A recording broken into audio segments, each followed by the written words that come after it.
Bom dia a todos. Eu estou aqui com o Naga para mais um dos nossos bate-papos e a gente vai trazer nesse bate-papo aqui o tema do autoconhecimento e a relação do autoconhecimento com estabilidade mental, maturidade emocional, né? E como isso se traduz em liberação, em moksha, de fato. Então, é mais ou menos por aí que eu gostaria de começar, Nagar. Sim, deixa eu só dar uma notícia aqui.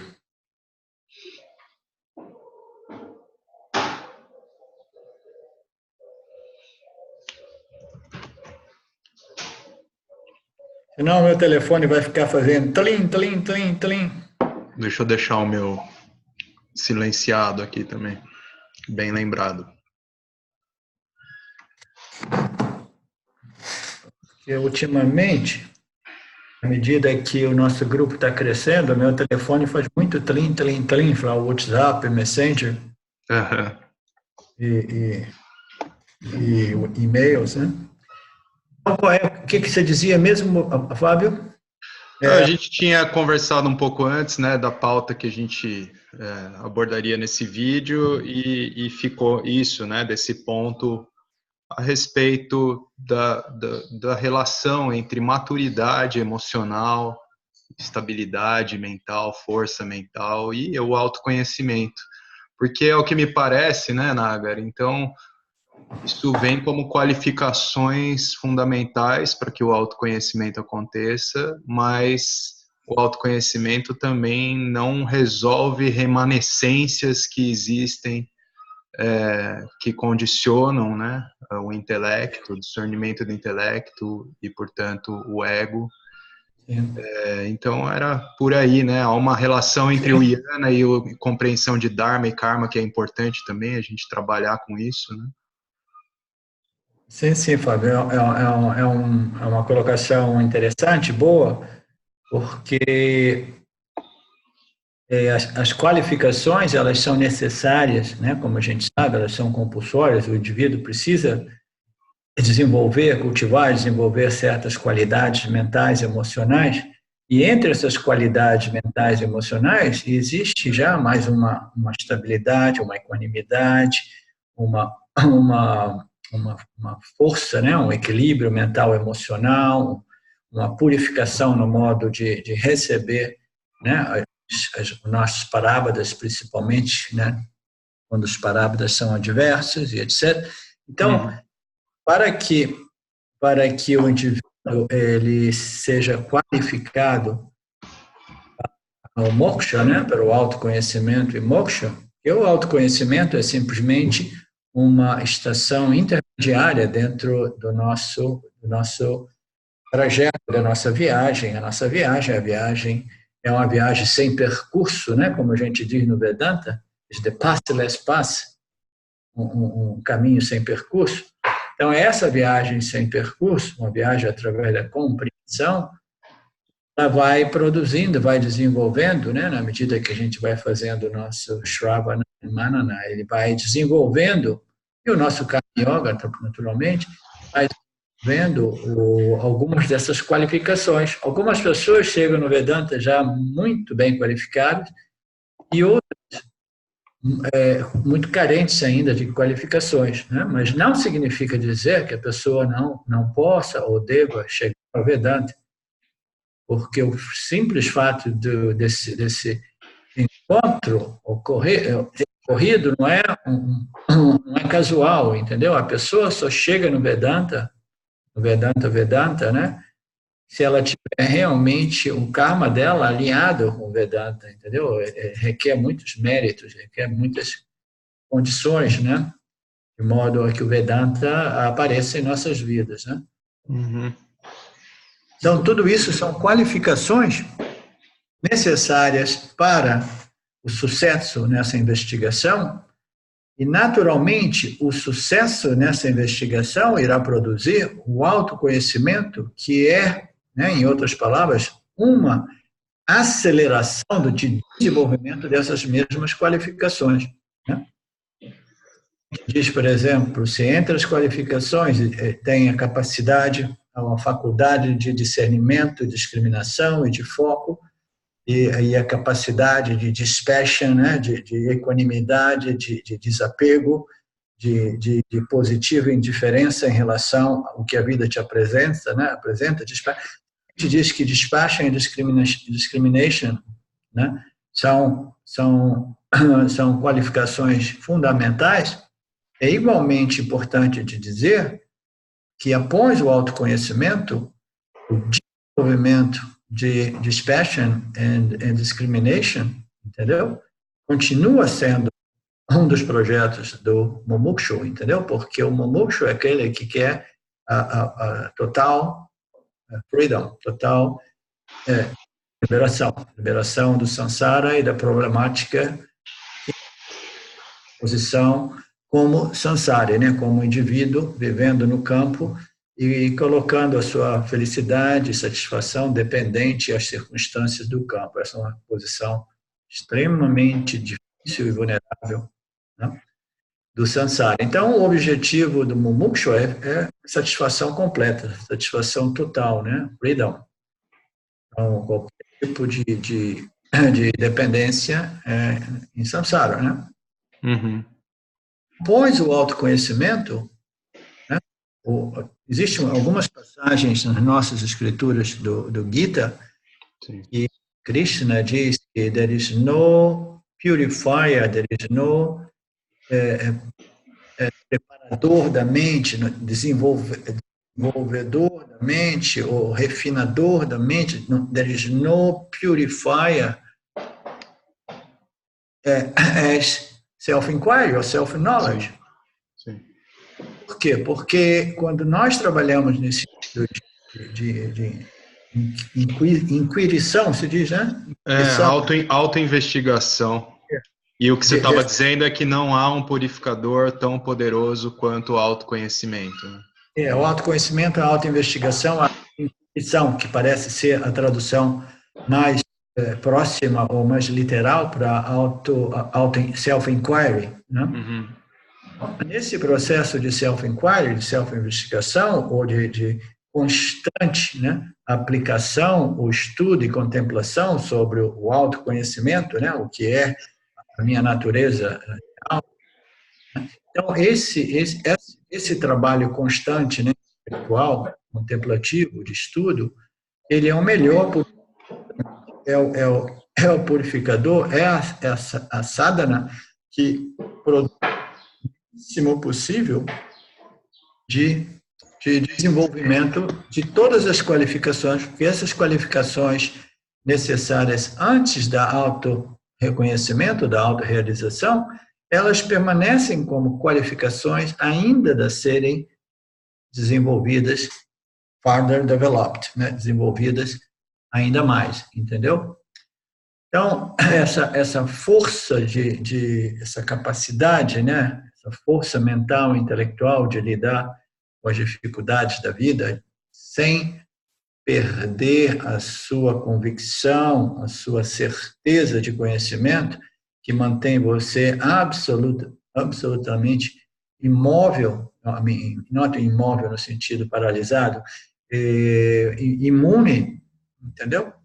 Imune às crises e às dificuldades e às adversidades, os problemas que a vida nos apresenta. Então, é aí que a gente vê o quanto livre o indivíduo realmente é livre das circunstâncias da vida. Em outras palavras, o quanto firme, não?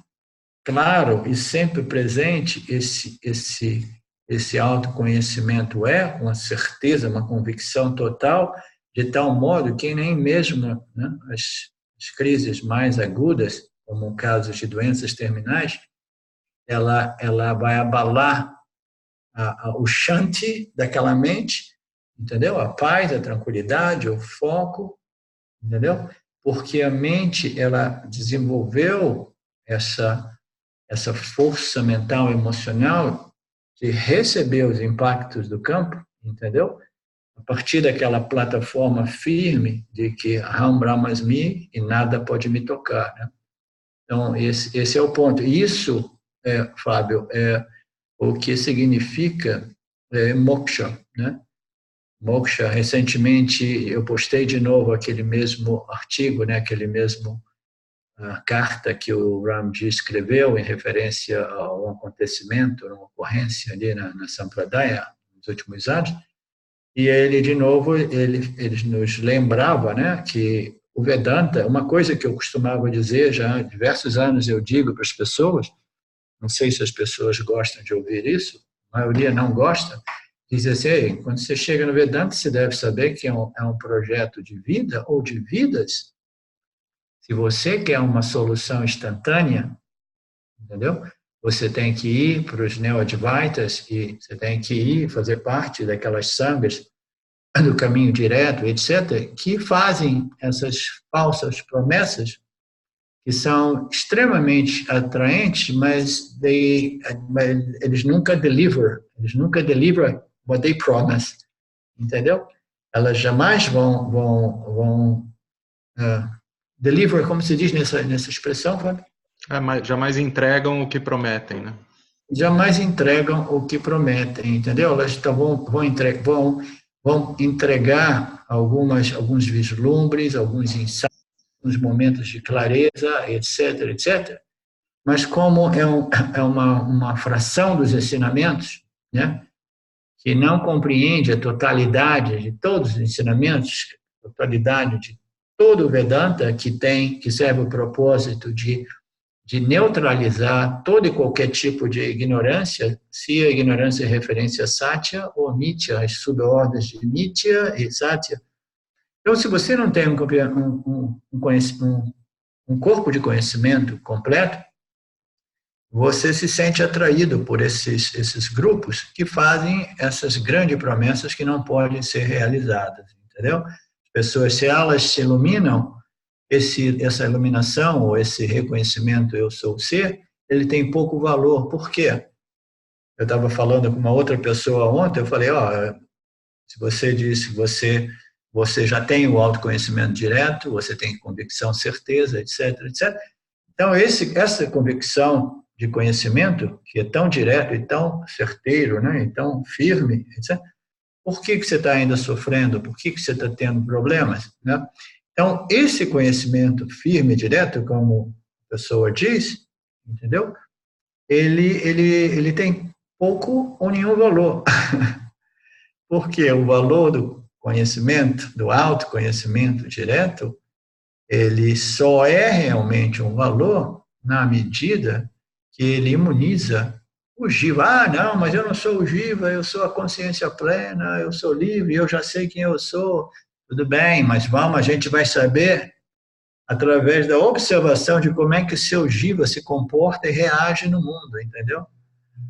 Então, se o seu jiva reage mal, entendeu? Sem compreender, né, as consequências de suas ações, as leis e regras que condicionam o meio ambiente e todos os outros seres vivos, e etc. Como a gente sabe tudo isso através das escrituras do Dharma e do Karma, se ele não sabe se comportar, ou se ele constantemente ele está ali quebrando as regras, violando o Dharma, mentindo, enganando, trapaceando, manipulando, seduzindo, pedindo coisas, querendo coisas, acumulando riqueza. Você vê esses gurus, muitas vezes, eles vão acumulando riqueza. No Brasil tem diversos, né? Diversos com barbas, tem alguns até mesmo sem barba, vestido moderninho assim, mas o ponto é que acúmulo de riquezas é o nome do jogo, entendeu? Manipulação, controle, poder, caminhos diretos, ideia, você já isso, um pouco disso, um pouco daquilo.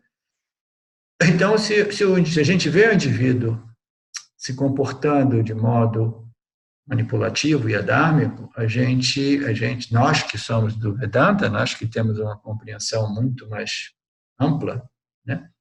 A gente pode fazer, por inferência, uma leitura da situação e saber que o cara talvez saiba quem ele é. Mas esse autoconhecimento não se traduziu como moksha, porque uma pessoa que é livre, entendeu?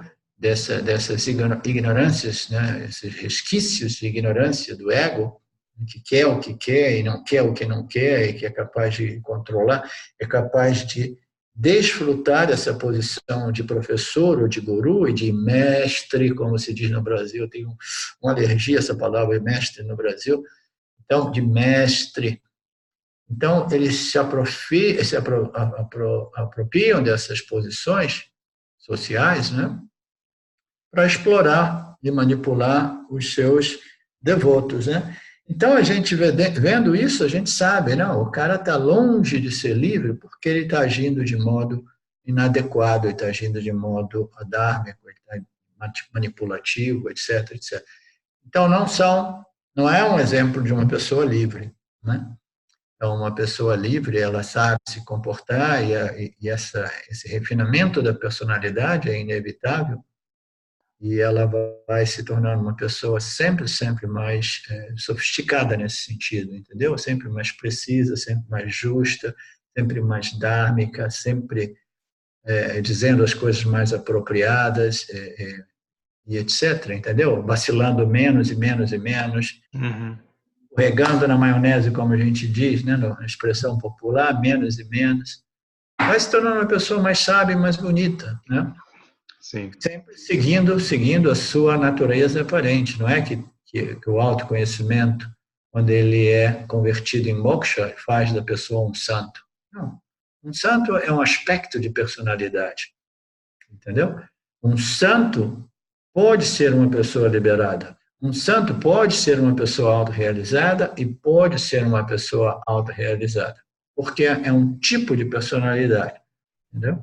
Mas um indivíduo não santo, um indivíduo comum, e até mesmo um redneck de Montana, como é o caso de James, como ele diz, né? Um roceirão lá do interior, até mesmo um cara como ele, pode se tornar autorrealizado e ser livre do samsara, apesar de que a sua expressão é uma expressão que é absolutamente contrária àquela imagem da santidade, né?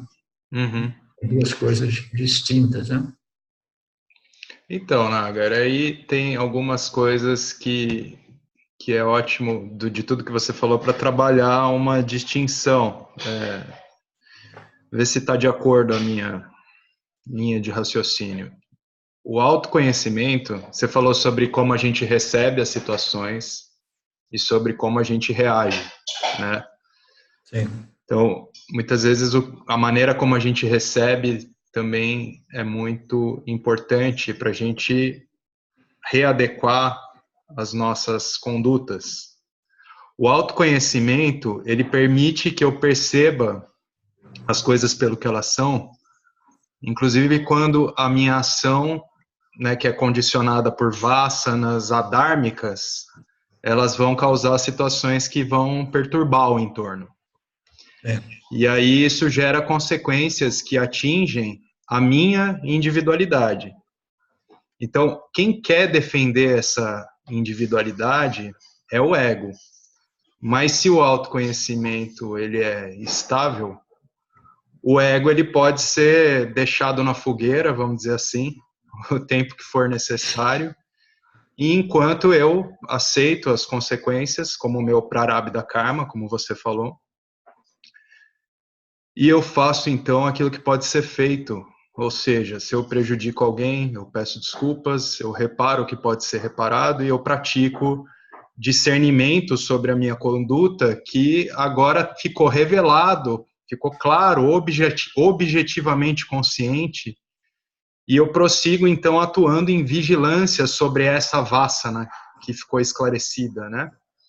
Então aquilo que seria visto como algo que pode ser destrutivo, desmoralizante para o ego, pode ser visto positivamente por quem não se identifica como o indivíduo, o ego, que é quem está buscando no mundo algum tipo de satisfação que pode incluir, inclusive, a preservação da sua boa imagem, né, frente aos olhos alheios. É o ego que pode querer se defender. Então, no lidar com as consequências das ações, tem um ego, mas ele deixa de ser um ego que está suplicando perdão e cheio de vergonha, se Sim. o autoconhecimento é estável, né? Isso diz muito respeito também a uma percepção de que não há tanta turbulência emocional. Eu vou readequar a conduta, faço aquilo que pode ser feito. Então, eu pensei que você fosse querer evitar o tema do ego hoje. A gente... Foi inevitável. Você acabou trazendo o tema. Foi inevitável na linha de raciocínio que eu Foi um queria ato ouvir de você, falho. se está adequada. Ato falho. Então, o ego é essa autoimagem, né? Essa ideia que nós Sim, temos de nós mesmos como pessoa, né? Todos temos algumas noções, ou em outras palavras, todas as noções que nós temos de nós mesmos como a construção corpo-mente, como a pessoa, essas noções constituem aquilo que nós chamamos de ego, ou a minha autoimagem. E sim, quase toda pessoa tem uma tendência enorme, Fábio, de de selecionar aqueles aspectos, né, da autoimagem, os feedbacks que a gente recebe do campo das pessoas, a gente vai retendo aqueles que são agradáveis aos meus gostos, entendeu? E a gente vai deixando de lado aquelas críticasinhas aqui, a gente vai desenvolvendo uma autoimagem fundada naquelas boas ideias e noções que eu tenho de mim mesmo, que me colocam numa posição de dizer assim, eu sou um grande ego, eu sou uma grande pessoa, eu sou uma boa pessoa, né? Entendeu? Eu sou uma pessoa compreensiva, uma pessoa consciente, uma pessoa sábia, uma pessoa amável. Então, todas essas noções que nós temos de nós mesmos é o que constitui aquilo que nós chamamos do ego, né? uhum, Esse ego, com o autoconhecimento, ele em boa parte ele já é resolvido, porque com o autoconhecimento, esse Karta que constantemente, né, responde aos estímulos do Bhokta, o Bhokta recebe o estímulo e o Karta responde, esse Karta, esse fazedor, esse responde para o campo constantemente, respondendo aos estímulos, esse cara, ele começa a compreender que ele não é realmente o fazedor da sua vida, ele não circula o seu sangue, ele não digere a sua comida, ele não sabe como respirar, ele não sabe como construir um ser humano, ele não sabe como fazer um filho, ele vai descobrindo através da compreensão, né, das escrituras do Karma Moksha, ele vai compreendendo que o ego, na verdade, é uma noção na mente de cada indivíduo, uhum, porque, na verdade, todos nós estamos sendo governados, entendeu, pelo sistema, né? uhum, Como a gente diz. Então, quando você sabe que existe um sistema e esse sistema é construído em total ordem, uma ordem absolutamente inteligente e ecologicamente, e moralmente, eticamente, fisicamente, em total harmonia com todos os componentes dessa ordem, quando você compreende essa ordem, chamada Dharma Field, etc., e compreende as leis do Lord Ishvara, então, você sendo uma pessoa inteligente, sabendo que você não é o cara, que o cara é Ishvara, uhum. começa a resolver o seu ego, o seu senso de identidade em Yeshua. Então, dois modos da gente resolver o ego. Resolve, né, em Ishvara, ou a gente resolve na consciência ser pleno. O perigo de resolver na consciência ser pleno e bypassar essa resolução em Ishvara é que o indivíduo pode sempre utilizar esse mecanismo de dizer assim, não importa, porque resolvi isso de identidade a consciência como consciência. E ainda assim, o ego do indivíduo, o jiva do cara, que não submeteu a sua mente aos ensinamentos das escrituras de Dharma e Karma, entendeu? Ele pode ficar meio perdido em mítia sem saber realmente como viver uma vida feliz. Ele talvez continue sofrendo, criando karmas conflitantes com o meio ambiente, com os outros, etc, etc. Uhum. O ego do indivíduo, ele naturalmente, após o autoconhecimento, ele se torna mais resolvido, mais adequado ao Dharma, né? Porque o ego é uma entidade funcional, né? E ela funciona em mithya. Então, esse ego, ele precisa se adequar a Ishvara em mithya, entendeu? Ishvara, de tal modo que ele seja um instrumento do Lorde. Então, quando essa compreensão das escrituras do Karma e de Dharma profundamente, né, estudadas, contempladas e assimiladas, o indivíduo ele não se torna humilde, ele simplesmente assume a sua posição como um instrumento do Lorde Ishvara. Por isso que o cara, quando ele é bem resolvido, você não encontra você não encontra vaidade egóica no indivíduo. Você talvez encontre até mesmo reações emocionais no indivíduo. Sim. Mas você não encontra nada que não seja atribuído ao Lorde Ishvara, entendeu? Como sempre, a graça de Ishvara, como sempre, um prasada de Ishvara, entendeu? Então, Perdão. vai. Não, esse ponto das reações emocionais, nisso que eu gostaria de ouvir e entender melhor de você. Tem um básico introdução que eu fiz sobre isso em alguns textos que eu estava vendo para Martananda falando da importância dos Dharma Shastras para a maturidade emocional, mas só para entender, você falou que existe, né, permanece alguma maneira de reagir emocionalmente.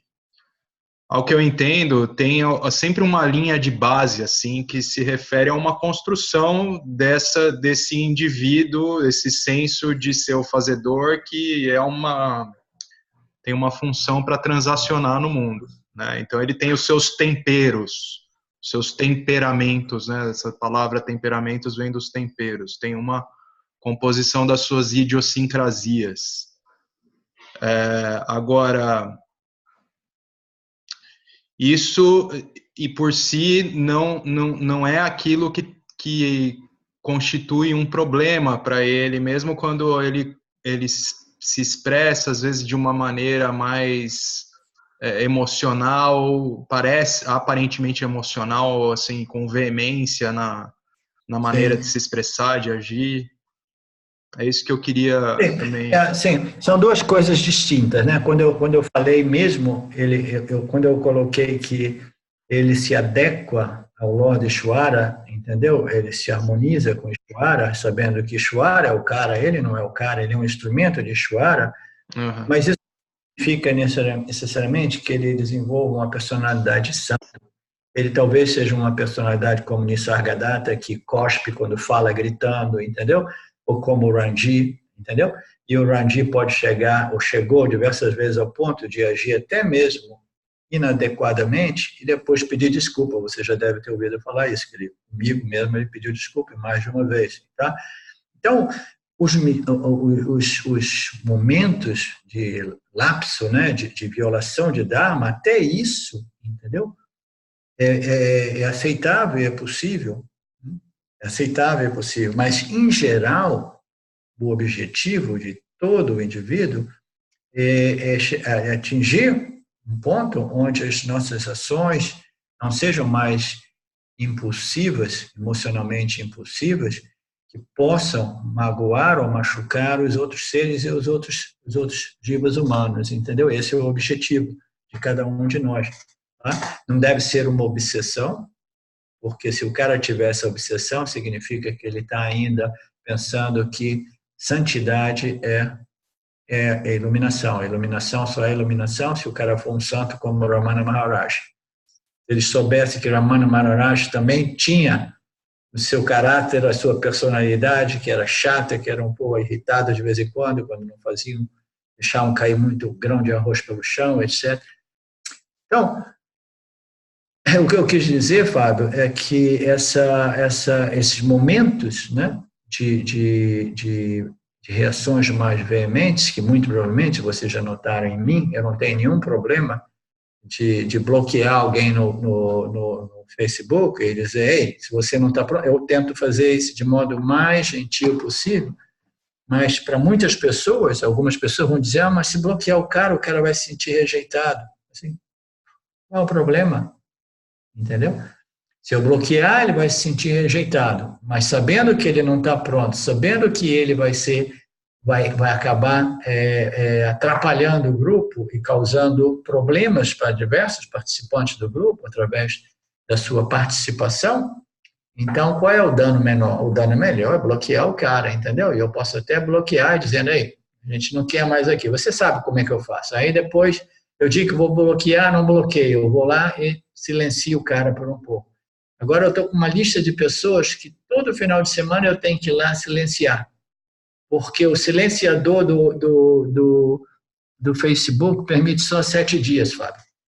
Entendeu? Agora eu tenho um calendário que diz, esse aqui eu silenciou, e eu não quero que os caras comecem a falar ou dar opinião, porque o contrato é assim, ok, você pode participar, mas tem que participar caladinho. E eu sei que eles não querem participar caladinho, porque eles vivem sobre aquela influência do ego, que se sente inadequado, e eles querem chegar ali para falar, para ensinar ao grupo, entendeu? Para dar lição, etc, etc. Eles não aceitam o fato de que a gente não quer que ninguém chegue aqui poluindo o grupo com as ideias e noções dessas filosofias independentes, entendeu?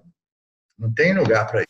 Então, isso demonstra uma certa falta de valorização do que é o Vedanta, né? Algumas pessoas, até outro dia você citou isso, que pelo mundo moderno que a gente está, o Vedanta está chegando, né? O nome Vedanta chega, alguma ideia do que é Vedanta chega para muita gente, mas valoriza o Vedanta quem de fato está disposto a se submeter, né, com uma mente aberta à metodologia do Vedanta, que envolve karma e dharma também. Sim, sem querer pegar uma tangente e sair do nosso tema.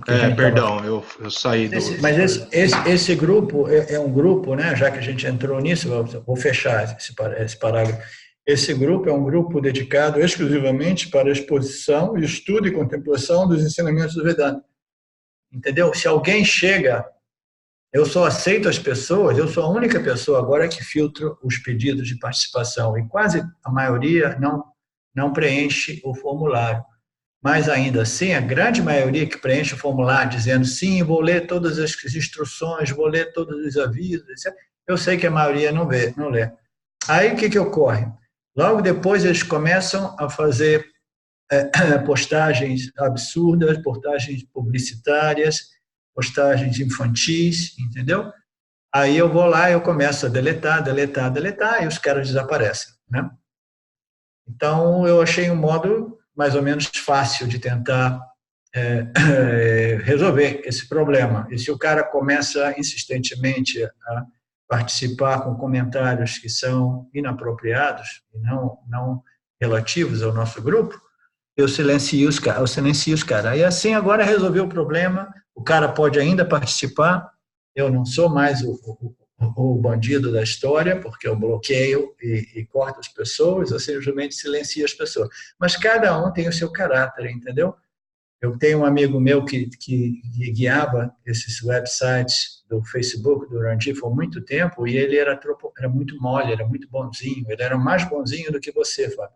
Então, o que acontecia? Virava uma bagunça aqueles websites do James, entendeu? Que cada um fazia o que queria fazer e ele perdia o controle, ele não tinha pulso. Né? Então, mudando de assunto e voltando porque a gente estava falando, o ego do indivíduo é a sua autoimagem. Ele, quando ele se resolve, entendeu? Ele naturalmente ele se conforma, se adequa, se harmoniza com o Ishvara, mas como você apontou, algumas remanências ou resquícios, entendeu? De reações impulsivas, respostas impulsivas às experiências que a vida nos apresenta, ou em alguns casos até mesmo o desenvolvimento, né, de uma autoimagem, porque se o cara começa a crescer espiritualmente e ele começa a obter um feedback positivo dos outros, ele começa a dizer, não, eu acho que eu sou o cara. Ishvara é o cara também, mas eu também sou o cara. Então, tudo isso é parte do processo E aí a gente pode ressaltar a importância do relacionamento guru-discípulo, né? Que ontem eu tive uma conversa com uma pessoa que me dizia isso: eu não compreendo, eu não sei, estou tentando resolver o problema, estudando com esses mestres famosos, etc., e eu não sei por que eu precisaria de um relacionamento com um guru, entendeu? E ainda por cima um guru vivo, como eu digo sempre, você precisa de um guru e um guru vivo, porque o guru morto jamais vai se opor à sua ignorância, jamais terá a oportunidade de te corrigir, etc., etc., entendeu? Então, esse ego, na medida que o autoconhecimento é claro, firme, e a pessoa continua fazendo o seu trabalho, ele vai naturalmente neutralizando essas tendências do ego individual que se sentem, né? A minha autoimagem, eu sou isso, eu sou o responsável por isso, sou eu que tenho crédito por isso. Esse senso de crédito, de vaidade, vai desaparecendo. Eu falo, você escreve as minhas palavras, vai desaparecendo, vai desaparecendo, desaparecendo, à medida que a gente permanece associado às escrituras e ao professor, entendeu? As escrituras e o professor, e a Ishvara, naturalmente. Ishvara, escrituras e o professor. A gente vai continuando a nossa sadhana, entendeu? Humildemente, simples. Não é nem questão de humildade, é questão de sabedoria. Eu escrevi um post no outro dia, entendeu? O barato não é humildade, o barato é sabedoria. E a sabedoria é a única coisa que realmente produz naturalmente a humildade. Não é a humildade que, oh, veja como eu sou humilde. Não, é a humildade de compreender, capítulo, de que aqui, nesse universo manifesto, é tudo Ishvara, e que a natureza de Ishvara, a natureza dos jivas e a natureza do campo nada mais é do que a consciência, e eu sou a consciência, e tudo é a consciência, e não existe nenhum senso de especialidade, entendeu? De superioridade. Porque quase todo mundo no mundo espiritual, como o ego, né? Eles têm um ego que ainda operado por essa ignorância universal de se sentir inadequado, insuficiente, pequeno, inferior, sempre competindo com os outros egos. Então, esse ego, entendeu? Ele só vai ser neutralizado na medida que esse conhecimento se desenvolve numa sabedoria, ou na sabedoria, ou na sabedoria, e qualquer sentimento de superioridade que é uma forma de sentimento de inferioridade ou uma compensação para um sentimento de inadequação e inferioridade, tudo isso vai desaparecendo, o indivíduo já não se sente inferior, já não se sente inferior, ele sabe que é simplesmente tudo Ishvara, entendeu? E ele responde espontaneamente, naturalmente, e quase sempre sem cometer erros, mas erros podem ocorrer, são possíveis. A mente de um Jnani, ela pode, num certo momento, está tamásica ou rajásica, e ele dá uma vacilada e responder de modo inadequado a uma situação, entendeu? Pode até mesmo responder inadequadamente e até mesmo machucar outras pessoas. Aí sim é que cabe a transparência, a honestidade, a integridade e pedir desculpa, como eu vi o Rangi fazer mais de uma vez, entendeu? Muito bom, Nagar. Eu estava pensando aqui no momento que você falou do grupo, né? Então, você falou da conduta que você tem que ter firme para conduzir esse grupo. E aí a gente deu uma escapada do assunto e retomou, mas tem algo do aspecto desse trabalho em grupo que eu acho que vai bem no centro do que a gente está falando, que é o seguinte: a gente está ali se colocando e você precisa ter essa conduta. Então, essa visão do professor, o papel do professor é muito importante e precisa ser aceita, né? Quando as pessoas reagem, como você falou, algumas pessoas devem se espantar quando eu preciso bloquear, expulsar alguém do grupo e tal. eu fiquei refletindo aqui sobre cada um dos envolvidos em uma determinada situação. Então, a pessoa que está no centro da questão, que é eventualmente quem foi colocado fora do grupo, quem está bloqueado, ou como no meu caso, que ficou no centro de uma fogueira ali esses dias, isso diz muito respeito a essa pessoa precisar olhar, né, com clareza para a conduta que gerou, receber isso, se possível, né, de acordo com o seu nível de maturidade, receber isso da melhor maneira possível para readequar essa conduta. E aí também eu acho que o lindo, o que é belo desse trabalho em grupo, é que as pessoas que estão participando direta ou indiretamente disso, vendo tudo isso, também têm uma oportunidade de olhar para si, da maneira como estão reagindo a toda essa situação, a aprender, e assim, nesse sentido, como já que eu estou falando aqui, né, o que aconteceu recentemente, eu fico muito feliz, inclusive, eu acho que tem uma coisa assim da gente poder olhar sempre positivamente para todas as situações e fico feliz mesmo de poder eventualmente isso servir para que as pessoas ali do grupo cresçam junto comigo, né, coletivamente, todos juntos crescemos com essas situações, né. Sim. Então, aquilo que é importante de uma coisa que me mente em relação a esse relacionamento, né, professor-discípulo, é compreender que um professor, ele só é um professor na medida que os estudantes o designam como professor, que em outras palavras, como Ishwara o designa, ou designa? Designa. Quando Ishwara designa, é um posto de Ishwara, e Ishwara designa como professor. Designa como? As pessoas começam a dizer, você é o meu professor, você é o meu professor. Então, esse professor, quando ele tem uma sede por ensinar, entendeu? Antes dele realmente se tornar, já é um pouco um red flag, já é uma bandeirinha de alerta, porque ele tem muita sede de querer ensinar, significa que as suas motivações ainda são pessoais, entendeu? Então, é o primeiro passo. Então, quando Ishwara designa alguém para realmente compartilhar os ensinamentos, a pessoa compartilha, sabendo que os ensinamentos são de Ishwara, são do meu professor, e mais são de Shankara e dos Rishis, etc., fundamentalmente da consciência Ishwara. E que eu vou tentar expor esses ensinamentos sem pretensão, sem vaidade, sem arrogância, o modo melhor dentro de minhas possibilidades, né? Então eu faço o meu melhor, sem nenhuma pretensão, sem nenhuma ideia disso. E as pessoas, elas vão colocando o professor nessa posição. Agora, essas pessoas só colocam os professores nessa posição na medida que elas são qualificadas a serem alunos. Então, nós temos um grupo do Vedanta constituído por uma boa base, talvez de 50, 100 pessoas qualificadas como alunos, entendeu? Não muito mais de 100. A maioria são pessoas que ainda não estão qualificadas para se tornarem alunos, entendeu?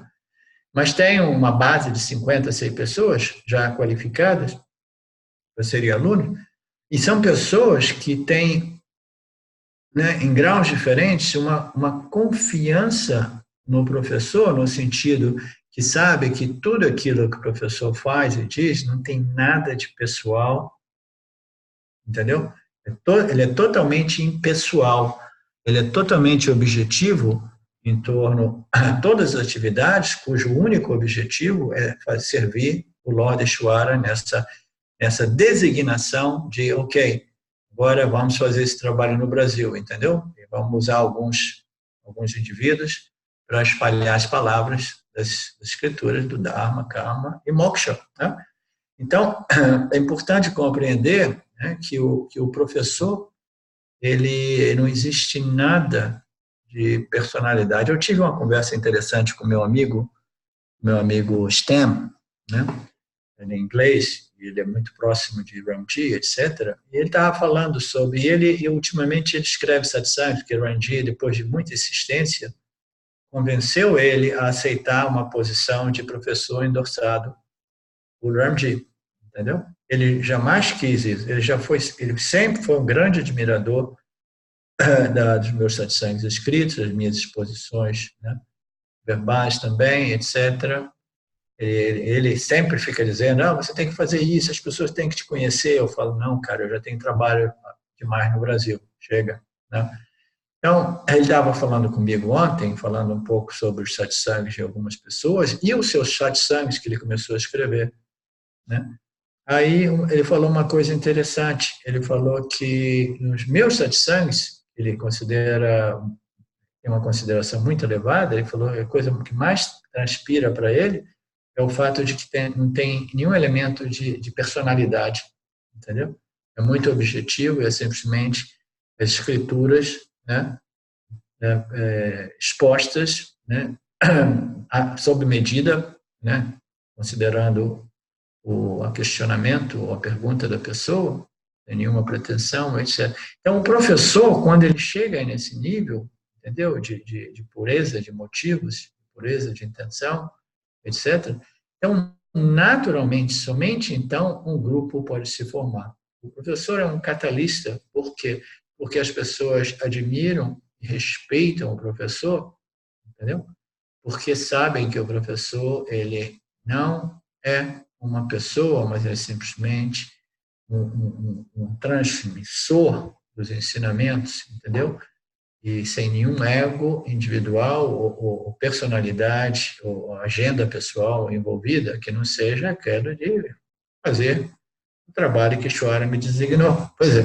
Então, quando existe um elemento, né, assim, e às vezes não, inevitavelmente, é muito mais importante que esse indivíduo tenha essa pureza de coração, essa pureza de espírito, essa pureza de motivação, esse ego bem resolvido, é muito mais importante que ele seja uma pessoa pura de motivos, entendeu?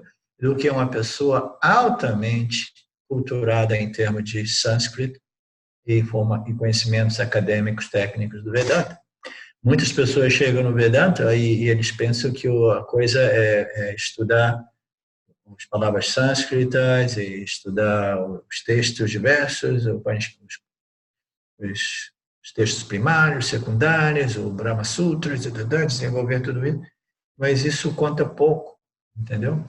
Porque isso não se traduz naturalmente, automaticamente em sabedoria. Sabedoria é aquilo que realmente inspira os outros e que ajuda as pessoas a resolver as dúvidas, etc. E a sabedoria não é o conhecimento acadêmico, técnico, informativo. Tá? Então, se a pessoa tem um ego com uma ambição de professor, teaching ambition, né? Eu estive falando esses dias com uma pessoa que tem essa ambição. Muito, muito frequentemente, o estudante, quando ele tem uma ambição de professor, ele se mete num relacionamento com o professor dele, mas muito brevemente ele já começa a competir com o professor, comparar, e essa pessoa que eu me refiro, ele vai nesses Mahatmas, nesses swamis, vê o que eles estão ouvindo e depois começa a dizer, mas de repente, você está falando uma coisa diferente, começa a procurar erros, defeitos, entendeu? Por quê? Porque o ego do indivíduo, ele começou a competir com o professor. Então, se o indivíduo, ele compete com o professor, isso significa que o indivíduo, ele não está qualificado para esse relacionamento guru-estudante, professor-estudante, entendeu? Às vezes, eu gosto de dizer, se você acha que eu, como transmissor, compartilhador, professor de Vedanta, eu não sou qualificado o suficiente, entendeu? Se você não sente total confiança, né, do modo que eu exponho esses conhecimentos das escrituras, você não jogue fora o Vedanta, entendeu? Procure um outro professor, né? Mas não jogue o bebê junto com a água, né? A água da banheira, né? Mas o que ocorre é que quase que invariavelmente o problema não nesse caso, que eu não seja qualificado para ajudar as pessoas, entendeu? O problema é que algumas dessas pessoas não são qualificadas para se tornarem realmente devotos, não? Realmente discípulos, estudantes, entendeu? O ego não permite, o ego fica incomodado, entendeu? Então, esse é um ponto importante de compreender, que esse relacionamento, eu queria falar um pouco sobre o relacionamento professor-estudante, esse relacionamento somente fructifica na medida que essa shraddha, essa confiança, esse respeito, né? Esse respeito, essa admiração, essa confiança pelo professor e pelas escrituras é muito bem estabelecida, entendeu?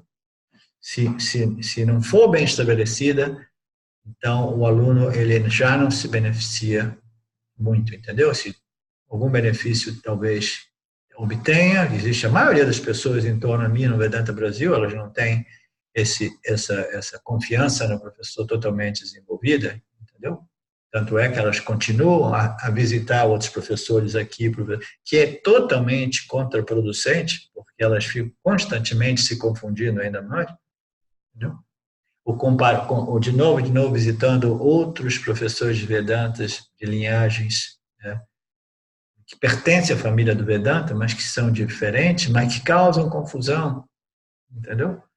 Então, não, mas talvez isso não seja o Vedanta melhor, talvez esse não seja o professor melhor, e elas não se dão conta que elas estão perdendo uma oportunidade, né?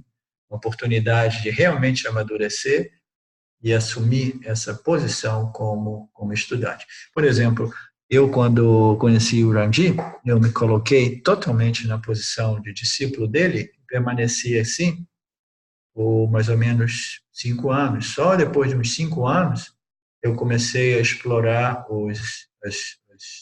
as exposições de Swami Dayananda, e nos últimos 2 anos de Paramarthananda, né? Então, eu desenvolvi uma certa apreciação pela tradição védica, né, dentro daquele contexto indiano, né, como exposto por Paramarthananda, estou curtindo, mas isso de modo algum fez com que eu jamais pensasse que Ranji é um professor menos qualificado, entendeu? Ranji é um professor altamente qualificado, né? Ele não é um Swami, mas ele passou ainda assim 40, 50 anos da vida dele, entendeu? Sempre atacado, grudado nas escrituras, escrevendo, estudando, transcrevendo e fazendo seminários, escrevendo livros, entendeu? Vivendo o Dharma dele por 50 anos não é pouco, entendeu? Eu tenho um respeito muito grande por esses swamis, porque esses swamis, eles, além de estarem ali por 30, 40, 50, 60 anos, eles se colocaram numa situação de vida que intensificou o processo de tal modo que eles tiveram que aprender o sânscrito, viver uma vida muito disciplinada, de muita sadhana, extremamente intensa sadhana, que possibilitou a eles de não só ter um relacionamento direto com o professor deles, mas de estudar, tal como o professor dele, estudar essas escrituras que nós estudamos, mas a partir das transcrições em sânscrito diretamente do Shankaracharya, né? Então, é uma coisa de respeitar, assim, pô, tudo aqui, todas essas exposições do Paramarthananda, elas são baseadas nas transcrições em sânscrito de Shankaracharya, entendeu? Ele estuda as palavras de Shankaracharya. Então, a gente tem que dar um valor muito especial a tudo isso, mas sem jamais dizer que o Ramji não é qualificado como um professor. Ele é tão qualificado que ele serviu o propósito de converter o meu autoconhecimento em um autoconhecimento liberante, entendeu? Eu já tinha o autoconhecimento antes de chegar no Vedanta, né? Então, ele serviu o propósito né, de o seu trabalho, etc. E ele ajuda milhares de pessoas nessa proposta, nesse estilo dele, de apresentar o Vedanta no mundo ocidental, de modo um pouco mais direto, assim. Mas por que eu estou dizendo isso? Porque esse relacionamento entre o professor e o estudante é a coisa mais importante, mais fundamental para o desenvolvimento do estudante. Até quando o estudante estiver competindo, brigando, procurando defeito, tentando criticar, entendeu? Tentando saber melhor, etc., estiver competindo, ele estará não realmente respeitando e aceitando e se colocando naquela posição de aluno que permite a ele, entendeu? Resolver tantos desses problemas. Essa pessoa que eu me refiro, que eu falei esses dias, ela me disse que eu estou tentando resolver o problema sozinho, estudando com os Mahatmas da tradição, etc., etc., mas não estou tendo resultado. Eu falei, que ótimo. Até que, enfim, você começou a compreender isso, entendeu? Porque o Vedanta, ele precisa ser ensinado, entendeu? Ele precisa ser ensinado. Se você tenta assimilar, contemplar e assimilar o Vedanta sozinho, as suas chances de sucesso são mínimas, e mesmo que você tenha sucesso e obtenha o autoconhecimento, esse autoconhecimento vai ser ainda manchado por tanta vaidade e arrogância, tá? Porque você não teve um professor que pudesse apontar para você essas falhas, né, da sua personalidade, do seu caráter, que começam a tomar posse do autoconhecimento e pensar, eu sou o cara autorrealizado. É aí que, filosoficamente, é importante a gente dizer, ninguém é autorrealizado, porque o self, o ser, é sempre autorrealizado. Ele antes era autorrealizado sobre o efeito, né, de Maya, a ignorância, e Maya essa vidya, ela foi removida, então agora o self brilha através do seu jiva, livre dessa ignorância, né? Mas isso só é possível realmente com a ajuda de um professor. Eu fico feliz porque esses dias eu falei com esse outro amigo nosso e ele parece ter compreendido já um pouco melhor a necessidade desse relacionamento professor-estudante, de modo que o estudante não se perca, né? Muito bom, Naga. Acho que você E tocou por em que vários isso? E por pontos, que né? isso? Porque o professor já foi vacinado, entendeu? Já foi vacinado. Uma vez uma pessoa perguntou, Ramji, você fala tanto desse problema do ego e da doença da iluminação, você sofreu a doença da iluminação? Ele falou, sim, claro. Como é que você acha que eu sou um esperto em doença de iluminação? Então, o professor foi vacinado. Eu fui vacinado porque eu passei por isso, eu passei por esse processo em que o ego ainda se sentia o cara, sentia isso e queria, né? Reconhecimento, validação, admiração, isso até tudo isso vai se purificando, vai se refinando, entendeu? E vai formando um instrumento, um veículo, o qual o Ishvara pode utilizar, entendeu? De modo mais eficaz, sem personalizar, sem se apropriar dos conhecimentos para transmitir a essência dos conhecimentos do Vedanta, né? Recentemente eu citei uma coisa interessante quando eu disse que Dayananda, eu li Dayananda dizendo numa passagem que ele diz assim, você tem que fazer you have to make the teachings yours, entendeu? Tem que fazer dos ensinamentos seus Seus ensinamentos. ensinamentos, sim. Então a maioria das pessoas muito provavelmente não compreenderam o que significa isso.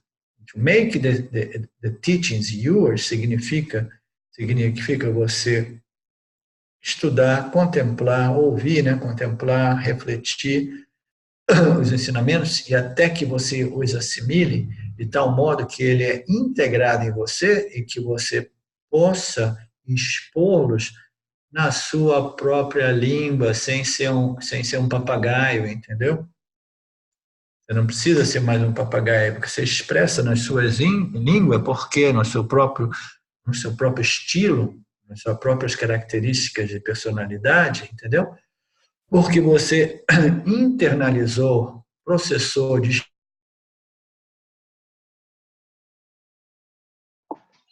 O Nagar, infelizmente parece que deu uma falhada em aqui, a harmonia, imagem travou. sempre em harmonia, sempre em harmonia com a essência dos ensinamentos do Vedanta, entendeu? Ok. Deu uma travadinha enquanto estava falando, mas Mas você me ouvia? foi rápido. Você me ouvia? Ouvia, ouvia. Sim, Não, ok. a A gente sua, não a perdeu. sua, a sua imagem travou, mas a minha parece que não, porque eu me via falando aqui, não sei. Então pode ser a conexão aqui. E eu que estou Sim, gravando, então vai aparecer isso no vídeo. sim. Mas excelente, Nagar. Essa ponto que você tocou em vários, mas da impessoalidade do professor, isso foi algo que eu aprendi com você há um bocado de tempo já, não é de agora. E esse é um ponto que é crucial, né? Essa confiança no professor. Sim. Yeah. E não significa que o indivíduo é professor, porque o professor só é professor quando ele está compartilhando os ensinamentos. Quando ele não está compartilhando, ele aparece como uma pessoa. Então, essa personalidade do professor, ela aparece em outras interações, mas é uma personalidade muito refinada, muito adármica, etc, etc, entendeu? Mas na posição de compartilhar os ensinamentos e, e gerenciar um grupo como o nosso, entendeu? Isso deve ser feito a partir dessa plataforma totalmente impessoal, entendeu? Que visa o benefício do todo, né? Do grupo como um todo, né? Exato. A propósito, uma coisa que você falou sobre a época que você conheceu o Randi, a gente já se conhecia e eu queria falar, já que isso aqui está sendo registrado para o grupo, eu te conheci dessa época, eu não estou com isso aqui falando sobre ter um posicionamento diferente em relação aos outros ao seu lado, um lugar de destaque, que foi outra coisa que eu refleti bastante esses dias também, mas o que eu quero dizer é sobre deixar um depoimento aqui, que eu tive uma atração assim ao conhecimento como você trazia na época que não era Vedanta, você fazia aqueles satsangs e tal, e aí eu te conheci da época que você estava conhecendo, você ainda ia conhecer o James, e aí você voltou para o Brasil e teve outros satsangs, e aí você me colocou em contato com o Vedanta, e, e foi, para mim, observando você, visível esse salto de clareza ao compartilhar os ensinamentos, que já era um swadharma seu, né, de se colocar como professor para autoconhecimento, mas quando o Vedanta entrou na sua vida e, portanto, entrou na vida daqueles que estiveram com você a partir do momento que você conheceu o James, foi visível, inclusive a questão da liberação, como o próprio James reconheceu e colocou isso publicamente quando ele te conheceu. Eu lembro de um jornalzinho, um newsletter lá que ele falou de você e tal. Então, eu me sinto agraciado por tudo isso e tenho um profundo valor, assim, por essa linhagem, sabe, Naga? É, Mas tudo isso a gente, na verdade, o propósito do vídeo, eu queria trazer um pouco a questão da maturidade emocional. E aí, o ponto que eu queria chegar também, e queria saber de você, né, é assim, parece que é muito importante após autoconhecimento, é fundamental, né, que a gente tenha essa associação constante também e compreensão de Dharma e Karma, né, a associação com os ensinamentos sobre Dharma, os Dharma Shastras, porque é isso que também possibilita que esse autoconhecimento nos sirva como um método de navegação para trabalhar, inclusive, essas remanescências que podem ainda expressar, eventualmente, se expressar como algumas condutas não dármicas que perturbam o entorno e tal. Então, enfim, me parece ter esses dois aspectos, né, Naga? Isso que eu queria também entender. O do Jnana Yoga, onde o autoconhecimento ele já tem um valor muito, tem essa preciosidade assim da gente conseguir olhar as coisas pelo que são, objetivamente, mas esse conhecimento integrado no nosso cotidiano de Dharma e Karma é fundamental para a gente navegar com uma conduta adequada pelas nossas experiências, né? Sim, total, né? Você precisa do conhecimento completo, mas como a gente diz, né? Karma e Dharma é quase tão bom como autoconhecimento. É quase tão bom como saber que você é a consciência, entendeu? Quando você é a consciência, você tem uma visão mais objetiva do seu jiva, né? Da sua personalidade, do seu ego, etc. Você consegue manter tudo sobre uma vigilância mais clara, né? Mais precisa, etc. Mas, como você diz, é compreender né, o Dharma, né? Desenvolver a compreensão do que é Dharma, o benefício, né? De harmonizarmos nossas vidas e nossas personalidades, né? Desenvolvendo, né?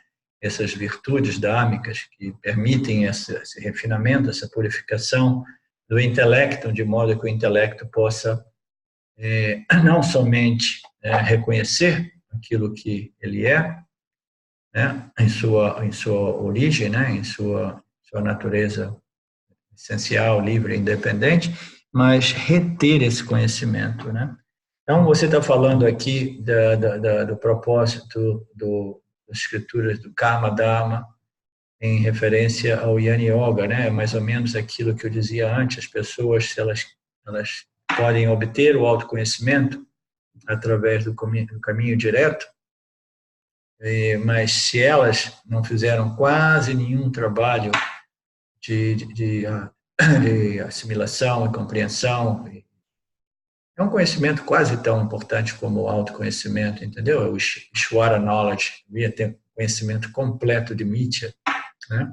Ishvara, Jiva e o Dharma Field, como as coisas funcionam. Esse conhecimento é fundamental, não somente para produzir uma mente capaz de obter e reter o autoconhecimento, mas ele é fundamental para que o indivíduo, mesmo ele não queira saber de moksha, que ele viva uma vida feliz, em harmonia com o meio ambiente, com o Lorde, etc., etc., uma pessoa espiritual, religiosa. Então, nós do Vedanta, a gente apresenta Satya e Mithya, né?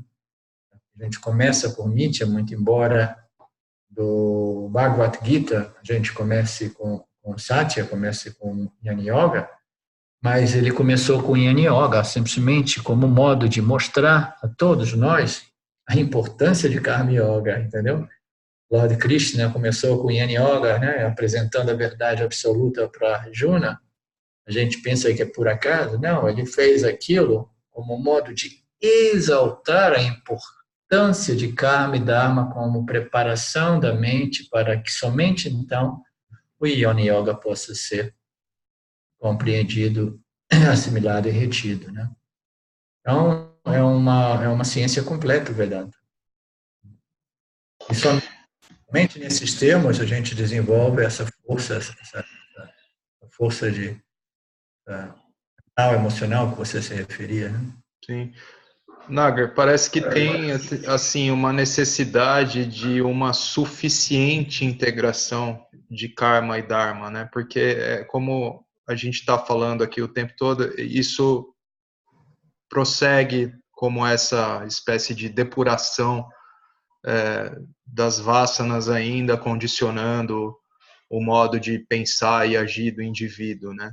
Então a gente se encontra com o Vedanta, dá um valor para essa metodologia, começa a aplicar esse conjunto de conhecimentos do Dharma, Karma, em associação com o Jnana Yoga sempre, até que haja uma suficiente clareza mental para que autoconhecimento se estabeleça, mas por isso a importância da associação com Dharma, Karma, Yoga, ensinamentos, né?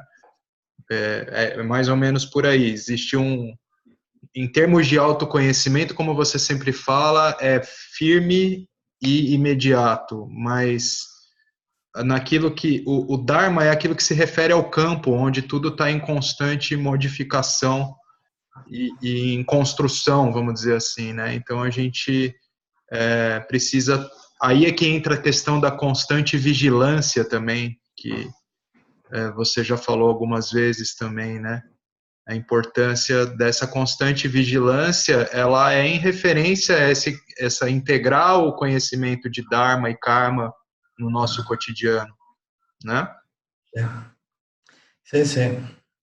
A gente diz que o preço do autoconhecimento é essa constante sadhana, constante vigilância, né? Constante disciplina, né? Constante, nossa sadhana é constante associação, né? Com escrituras, com Ishvara e com o Guru, né? Então, esse é o preço do autoconhecimento. Por que que a gente diz isso? Porque no momento que a gente abandona essa associação com a verdade, a gente fica mais suscetível, né? Suscetível, se diz? Suscetível a dar uma escorregada aqui, uma vacilada ali. E por quê? Porque a ignorância, ela é profundamente impregnada em todos os aspectos da vida do Jiva, né? Todos os nossos relacionamentos vai ser banhado esse solo fértil para fazer crescer aqueles resquícios, remanescentes de ignorância nossa, entendeu?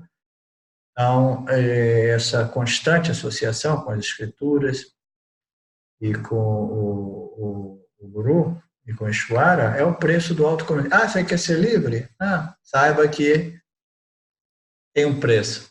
Constante sadhana, constante association, entendeu? É o preço do autoconhecimento. Eu acho uma colocação muito bacana essa. Maravilhoso, Naga. Eu acho que a gente, naquilo que a Sim, gente esse se propôs a fazer esse vídeo, a gente passou por o que você tinha tudo aquilo que proposto, eu acho que a queria. gente cobriu e cobriu bem, e cobrimos ainda mais. Eu tenho só uma sugestão, Fábio, de não publicá-lo hoje. Tá Hoje é bom. quinta. Isso.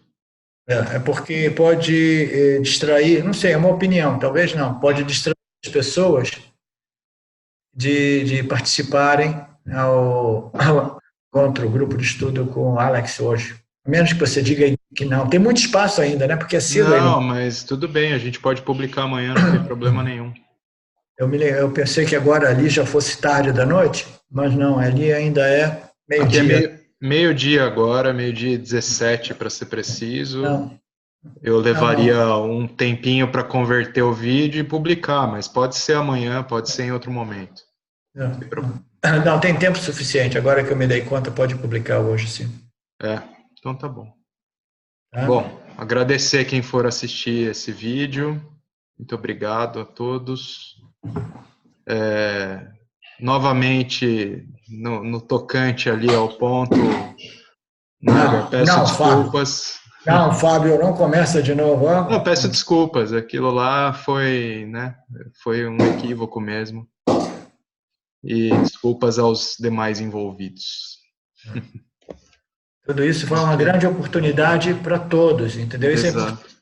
Eu tinha certeza, eu falei com uma pessoa que eu disse, eu tenho certeza, o Fábio é uma pessoa inteligente, ele vai fazer o máximo para ver. Eu gostei, no final das contas, que me deu a oportunidade de oferecer algumas críticas construtivas para você, além daquilo que foi escrito no Facebook, né? E você aceitou isso muito bem, que é uma prova de maturidade espiritual, um dos temas que se queria tocar, né?